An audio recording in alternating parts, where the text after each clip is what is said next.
Et notre invité ce matin est sénateur de la Vendée, président du groupe LR au Sénat. Bonjour Bruno Retailleau. Bonjour à vous. Jean-Jérôme Bertolus pour vous interroger. Bonjour. Bonjour Alexis, bonjour Bruno Retailleau. Bonjour. Vous allez nous dire ce que vous pensez de l'affaire révélée hier soir par le quotidien Le Monde, confirmée à France Info par l'Élysée. Elle concerne un conseiller d'Emmanuel Macron qui, lors d'un rassemblement le 1er mai, frappe un manifestant. On regarde et on dresse l'oreille car le son est pris d'un portable.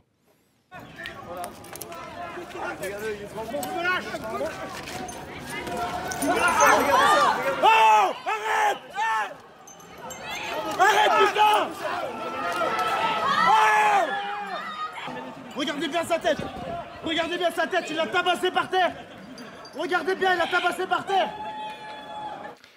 15 jours de mise à pied à l'encontre de ce collaborateur du chef de l'État qui, je le précise, n'est ni policier ni CRS, est un simple civil. Ce matin, Julien de Normandie sur France Inter, il est secrétaire d'État, qualifie ce comportement d'inacceptable mais estime que la sanction, 15 jours de mise à pied, a été prise immédiatement. Quel est votre commentaire ? Le sentiment d'une injustice. La loi doit s'appliquer à l'Élysée et aux collaborateurs du président de la République. De quoi s'agit-il? D'un très proche collaborateur, chef adjoint de cabinet. Chargé de mission auprès du chef de cabinet, ce qui est un petit peu hiérarchiquement en dessous, mais bon. C'est un des tout premiers cercles qui entoure Emmanuel Macron, le président de la République. Ce collaborateur d'Emmanuel Macron se déguise en policier avec un casque. Il en profite pour tabasser une jeune fille, la tirer par le cou. Tabasser un jeune manifestant. Il va jouer au maintien de l'ordre comme d'autres vont jouer au foot ou au basket. Et on le prive simplement de 15 jours de travail. Franchement, de qui se moque-t-on? Emmanuel Macron a été informé. Dans le Code de procédure pénale, il y a un article qui dispose que tout détenteur de l'autorité publique, ce qui est le cas bien sûr du président de la République, doit signifier à la justice tout acte délictueux. Pour moi, cette affaire-là doit être traduite en justice. Je demande aujourd'hui d'ailleurs si l'Élysée a fait connaître à la justice ces faits d'un collaborateur qui n'était pas à son premier écart, puisque dans un grand quotidien du soir, un ancien ministre avait indiqué qu'il avait été son chauffeur et qu'il avait voulu se sauver, qui est un délit de fuite d'ailleurs, après avoir causé un accident. Le Monde, effectivement, cite Arnaud Montebourg, l'ancien ministre du redressement productif. Faut-il également une mission d'information, une enquête administrative au sein de la préfecture de police? Comment, encore une fois, un simple civil se retrouve parmi des policiers qu'il semble connaître et participer à cette opération de maintien de l'ordre? Je pense que cette affaire relève d'abord de la justice, voilà, et du droit commun. Ça n'est pas acceptable qu'un citoyen, même quand il est proche collaborateur d'Emmanuel Macron, joue aux policiers pour tabasser des jeunes manifestants. Ça n'est pas acceptable dans une république avec des droits et des devoirs que nous avons tous. Et selon vous, jusqu'où doit remonter la responsabilité au sein de la hiérarchie à l'Élysée? Pour vous, c'est une faute grave de la présidence? De qui au sein de la présidence? Le problème, c'est qu'Emmanuel Macron, de ce que je comprends, a été informé personnellement. Et donc, les porte-coupe-feu n'ont pas fonctionné. Donc, dans cette affaire, la chaîne de responsabilité remonte directement à lui.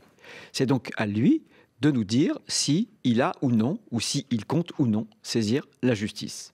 Vous demandez aujourd'hui, très simplement et directement, au chef de l'État de s'expliquer? Il doit nous dire, parce que malheureusement, ses collaborateurs l'ont informé directement. À partir du moment où il est considéré comme ayant été informé, l'information lui remonte, la responsabilité, il doit l'assumer. Alors on va voir effectivement si le président réagit, ce qui n'est pas encore le cas. Il est en Dordogne, vous le savez, pour un déplacement de 48 heures. Un déplacement qui va sûrement effectivement être troublé par cette affaire. Mais le président de la République a comme objectif de démontrer sa volonté d'assurer une meilleure présence des services publics dans les territoires ruraux. Vous êtes satisfait finalement, vous qui n'arrêtez pas de le critiquer souvent comme un président des villes ? Bon, c'est une séquence de communication. Il avait déjà fait cette séquence politique. Séquence politique de communication dans l'Orne où il avait été interrogé par M. Pernaut de TF1. Vous vous souvenez? Bien, dans une classe, alors même qu'en milieu rural, et moi je vis là où je suis né, dans un village de 1500 habitants. Mais je sais parfaitement qu'en Vendée, il y a eu des dizaines de classes qui ont été fermées, alors même que le président de la République, le 17 juillet 2017, c'était il y a un an, à la première conférence du territoire, c'était au Sénat, nous avait promis qu'aucune classe ne fermerait. Mais des classes rurales ont été fermées pour pouvoir dédoubler à 12 élèves, vous savez, cette mesure-là pour... oui, mais Bruno Retailleau, là, effectivement, aujourd'hui, le président de la République va afficher des objectifs ambitieux en matière de services publics. Et on va dire la raréfaction des services publics dans le domaine rural ne date pas d'hier. Ça fait maintenant plusieurs années, voire des décennies que progressivement les services publics désertent la ruralité. Le président de la République, il veut multiplier les maisons de services publics. Et surtout, effectivement, dématérialiser toutes les procédures administratives. Tous les gouvernements de droite et de gauche, je suis d'accord, cette désertification, elle n'est pas le fait d'Emmanuel Macron. Simplement, on voit bien qu'il est d'abord le président des villes. La mesure de 80 km/h, c'est une mesure qui est mal acceptée en milieu rural. Vous savez... C'est une mesure qui va sauver des vies. Je suis sénateur. Je connais de très, très nombreux maires. Jamais je n'ai vu, depuis une petite trentaine d'années d'expérience politique locale, jamais je n'ai vu le degré de découragement des maires atteindre ce niveau-là. Vous verrez, aux prochaines élections municipales, vous aurez un taux, et ça c'est un vrai baromètre, un taux de non-renouvellement parce que les maires veulent déposer le pactage. Ils ont un sentiment d'injustice. Ce sentiment d'injustice, il vient du fait que l'État leur demande toujours plus alors que l'État fait plus de déficit. Vous savez que les collectivités sont dans le vert aujourd'hui. C'est l'État qui est dans le rouge. Injustice parce que, regardez la démographie médicale, la désertification avec la médecine. Ce sont des problèmes nationaux. L'État ne fait rien, ou presque rien. Et du coup, ça retombe sur le dos. Mais là, on a une solution concrète pour le coup. Les maisons de services publics, ça existe, on sait que ça marche. Mais j'en ai ouvert, bien sûr, on en a tous ouvert. Mais ça n'est pas parce que vous faites une maison, service public, que les médecins sont dedans. Voilà, je connais malheureusement des projets qui peinent à trouver des médecins. Bien sûr, parce que l'exercice de la médecine doit être collectif. Ce que je veux dire sur les services publics et sur la ruralité, c'est qu'il fait pire, puisque là où il n'y a plus de facteurs, il n'y a plus d'instituteurs, où il n'y a plus de médecins, il voudrait, en plus, avec la révision constitutionnelle, les priver de voix au Parlement qui portent justement la défense de ces territoires. Parce que moi, je suis favorable à ce qu'il y ait moins de sénateurs, moins de députés, mais dans une juste proportion, pour que ces territoires-là, qui se sentent abandonnés, soient toujours défendus. Et c'est eux qui vont payer la facture de cette baisse drastique du nombre de sénateurs et de députés. Et vous restez avec nous, Bruno Retailleau. D'abord l'info à 8h40, c'est avec vous, Romain Desec. Les réactions indignées des députés de la France Insoumise, mais pas seulement, après la diffusion d'une vidéo où l'on voit un collaborateur d'Emmanuel Macron frapper un manifestant. C'était le 1er mai. Identifié, Alexandre Benalla a été mis à pied 15 jours par la présidence, puis a retrouvé son poste. Les sanctions ont été prises, assure le secrétaire d'État Julien Denormandie, sans faire plus de commentaires. Il faut que cette affaire soit traduite en justice, vient de déclarer Bruno Retailleau, invité de France Info. La dernière chance des opposants aux 80 km/h sur les routes. Le Conseil d'État examine à partir de ce matin le recours de 47 députés. Il demande notamment la publication des études réalisées par le gouvernement pour justifier cette baisse. Une fausse victime des attentats du 13 novembre est jugée cet après-midi pour escroquerie et faux témoignage. Cette femme de 32 ans s'est même fait passer pour une porte-parole des victimes. À ce jour, 15 personnes ont déjà été condamnées pour ce genre d'affaires. Changez vos plans si vous devez prendre la compagnie Ryanair mercredi et jeudi prochain. 600 vols sont annulés en Europe en raison d'une grève des personnels de cabine. 100 000 passagers sont concernés. Belle étape ensuite que celle qui se dispute sur le Tour de France aujourd'hui. 3 cols avec une arrivée à l'Alpe d'Huez et ses mythiques 21 virages. L'équipe Sky peut de nouveau tout écraser. C'est Geraint Thomas qui est en jaune devant Christopher Froome. France Info. Bruno Retailleau, invité de France Info ce matin, Jean-Jérôme. Vous parliez d'un État dans le rouge du point de vue du budget. Vous êtes préoccupé par le prochain budget tel qu'il s'élabore en ce moment ? Bien sûr, nous sommes très très préoccupés parce qu'on voit bien que sur les 28 pays européens, y compris donc encore le Royaume-Uni, nous sommes au dernier rang pour les dépenses publiques. 28e sur 28. Et donc, on accumule des déficits et ces déficits s'accumulent à la dette. C'est une bombe à retardement, notamment pour les jeunes générations, mais c'est peut-être une bombe à retardement pour notre propre génération parce que les taux d'intérêt commencent à augmenter. Et vous voulez dire quoi ? Vous voulez dire qu'il faut un budget de rigueur pratiquement, alors que le gouvernement esquisse 30 milliards d'économies, ce qui est effectivement une somme importante. Je pense qu'Emmanuel Macron n'a rien fait en matière de dépenses publiques. Simplement 324 postes de fonction publique d'État ont été économisés pour cette année. Et il y a ce fameux rapport, qui est d'ailleurs une forme de scandale parce que la presse se l'est procuré. CAP 2022, vous CAP évoquez 2022, qui est chargé de faire des propositions. L'obscurité totale, à tel point qu'une sénatrice y siège, elle ne connaît pas, elle n'a pas eu accès à ce rapport. D'ailleurs, des députés En Marche se plaignent de l'opacité de Bercy. Et je peux vous annoncer que le président du Sénat a demandé à Bercy de produire ce rapport dans les 3 jours. Et si ce rapport n'est pas produit dans les 3 jours, notre rapporteur général pour le budget ira sur place. Donc il se saisira de ses pouvoirs. Vous fixez un ultimatum au gouvernement. C'est vrai que hier, le président de la commission le président de la commission des finances à l'Assemblée, la présidente de la commission des finances au Sénat ont demandé au gouvernement ce rapport CAP 2022. Et donc, en fait, ils l'ont demandé et il y a un ultimatum. C'est l'obscurité totale. C'est pas bien que les parlementaires qui était d'ailleurs dans ce comité, CAP 22, n'ait même pas eu connaissance du rapport. Bon. Par contre, sur le problème que vous soulignez sur la dépense publique, ce qui est grave, c'est que c'est parce que la France est championne de la dépense publique que nous sommes aussi les champions de l'impôt. Et ça continue. Et Emmanuel Macron en a rajouté, y compris sur les plus faibles, puisque sur la CSG, ce sont des retraités modestes qui paient, alors qu'on va supprimer l'exit tax pour l'évasion fiscale, ce qui est absolument incroyable. Et vous savez, je termine simplement pour dire qu'il y a des dépenses de prévues qui sont énormes. Vous avez à financer quand même la suppression de la taxe d'habitation. Vous avez à financer la détaxation des heures supplémentaires. Vous avez à financer la reprise de la dette SNCF. Vous avez à financer le service national universel. Je peux vous citer 4 ou 5 autres dépenses qui sont déjà engagées ou prévues. Je ne vois pas comment aujourd'hui le gouvernement peut faire les efforts nécessaires que tous les autres pays européens ont fait. La France est la seule à ne pas se désendetter cette année. Au-delà de la forme, il y a ce rapport CAP 22. Il y a une concertation annoncée à la rentrée autour de Pôle emploi, du rationalisation du service public de l'emploi. Tout ça va dans le sens du grand plan d'économie que vous réclamez. Mais quel plan d'économie ?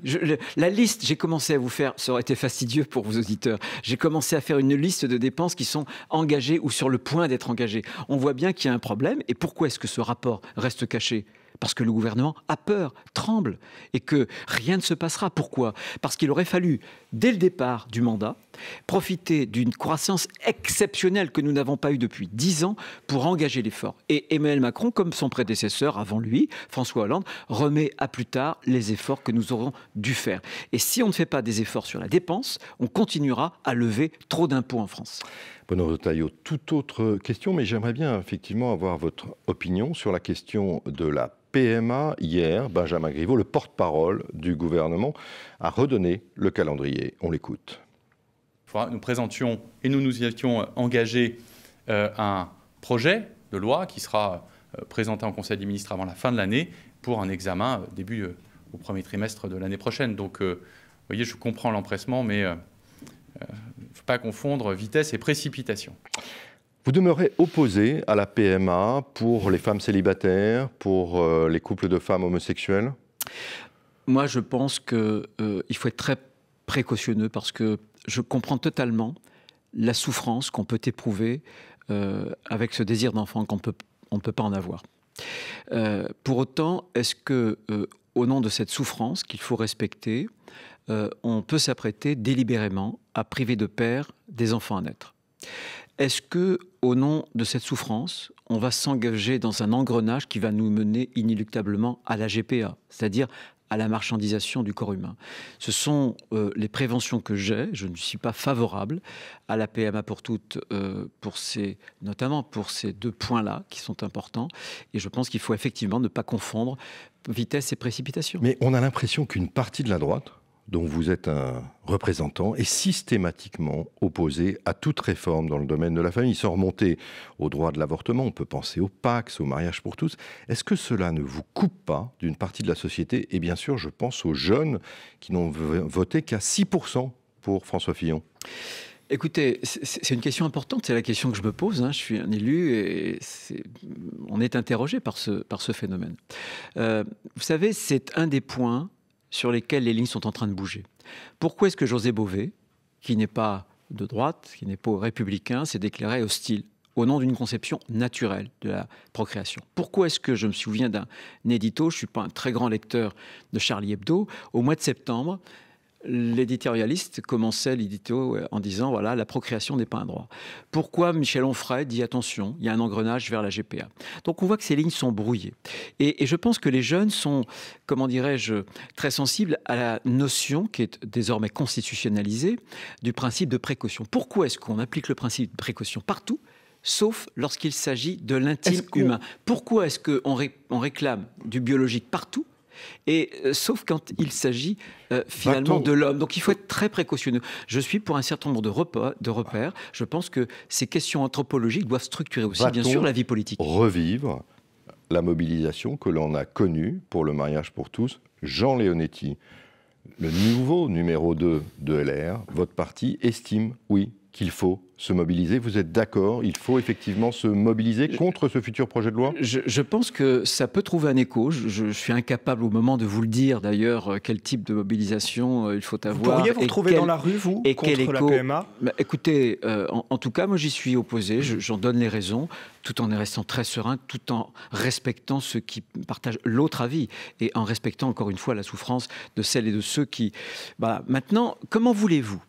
C'est ça le problème de l'engrenage. Comment voulez-vous, et au nom de quoi, pouvez-vous accepter pour les couples féminins homosexuels de femmes ce que vous allez refuser aux couples homosexuels masculins? C'est là qu'il y a un problème. C'est que le principe d'égalité risque d'être blessé et de la PMA pour toutes, on arrivera inéluctablement vers cette idée de la GPA pour les hommes.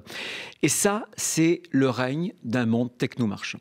Le règne d'un monde où la technique nous impose une éthique, où les marchés, le financier, étend son emprise un peu plus. Et vous savez, je suis certain qu'aujourd'hui, les jeunes sont aussi très sensibles à cette technicisation du monde, à cette marchandisation du monde, Bruno Retailleau, à cette sphère dans financière les sondages, qui est les Français y sont largement favorables. Donc, oui, bien sûr. On verra non, mais les débats à la rentrée. Je pense que c'est l'honneur d'un homme public d'avoir des convictions et que ces convictions soient détachées des sondages. Voilà, c'est tout. En tout cas, merci. Pour moi, je l'assume parfaitement. Merci beaucoup d'avoir été l'invité de France Info. Qui est président du groupe LR au Sénat, invité de France Info ce matin.